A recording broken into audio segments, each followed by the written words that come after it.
Sharon. Ako, thank you po.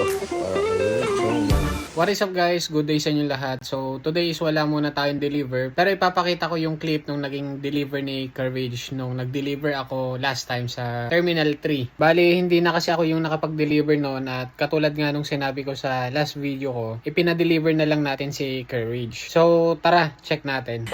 So dito nga guys ay pinabapping ko muna si Courage before the day na i-deliver na si Courage. Then kinabukasan, pinakat naman ni Pinsan JC yung tint for better visibility ni client. Medyo makapal din kasi yung tint na nakalagay kay Courage guys. Kaya nakapag-decide kami na ipakat na lang din. Dahil senior na din kasi yung nag-rent. Ganyan kami dito sa Southern Auto Car Rental guys. Hindi nyo pa nire-request, ginagawa na namin. Dahil ganyan kami magpahalaga ng kliyente guys. Balik ka Mag-isa ka kadating lang? ba? Mag-isa ka lang? Yes po.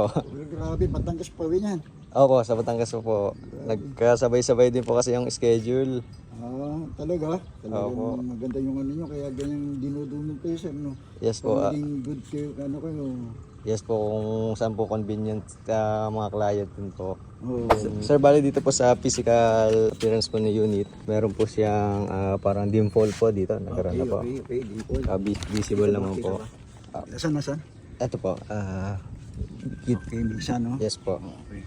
Yeah, Isa lang po, siya, isa lang siya. ito po, meron pong konting lining po dito.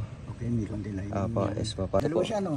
Apo. Dalawa yung lining niya, no? Yes po. Dito naman po, nagkaroon po siya ng para po documented tayo na hindi po sa inyo galing tong Tama, no? Yes po.